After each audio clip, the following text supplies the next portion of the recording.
Hey everyone, and welcome! I am absolutely thrilled you're here with me today because we're diving into The Thirsty Crow, a story of clever problem solving. We're going to follow a little feathered hero with a seriously big brain. So get ready because we are jumping right into an amazing journey that I just know you're going to love. Now, I want you to stop and think for a second. What do you do when you're very, very thirsty? Imagine you've been running around, playing outside all afternoon. The bright sun is just beaming down on you, and your throat feels, well, as dry as a desert. You'd probably run straight to the kitchen for a huge, refreshing glass of ice-cold water, right? Well, that feeling of needing water right now is exactly how our hero felt. The stakes were incredibly high for this little guy. Which brings us to part one, a hot summer day. Picture the hottest summer day you can possibly imagine. The sun was absolutely blazing in the sky, drying up all the little puddles, lakes, and streams.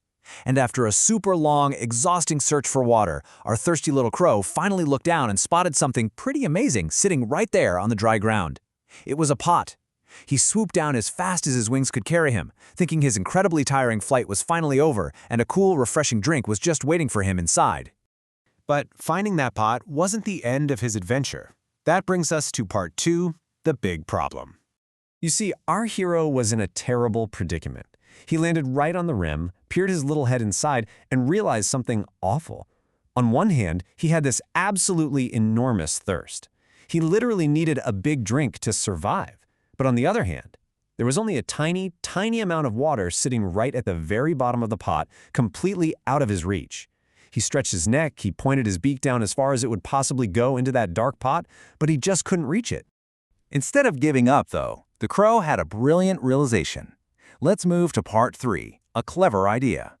Let's actually walk through his amazing mini-experiment step by step, because he basically became a tiny scientist. Step one, he looked around and noticed these small pieces of stone, little pebbles, scattered all over the ground nearby, so he started gathering them up in his beak.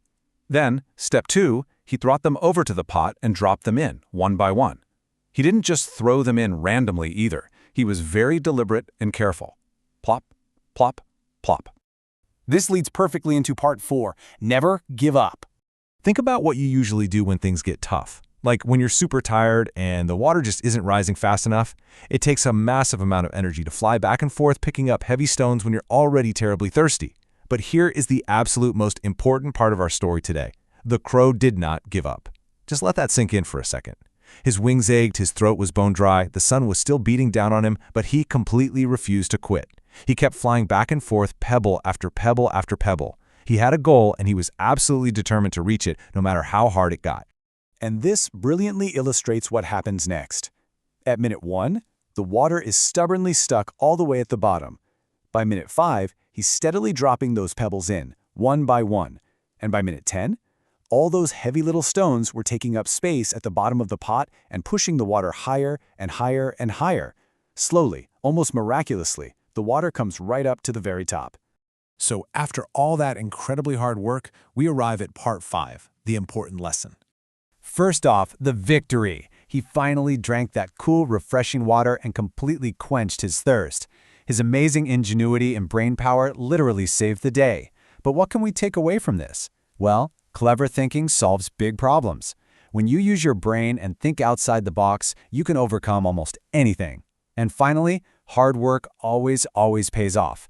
Every single one of those little pebbles mattered. So, I want to leave you with this final thought. Next time you face a really hard problem, maybe it's a tough math puzzle at school or a project that seems completely impossible right now, will you be like the clever crow? Remember our feathered friend. Use your brilliant mind, take it step by step, and never, ever give up. Thank you so much for exploring this wonderful story with me today. Keep learning, stay curious, and keep solving those big puzzles.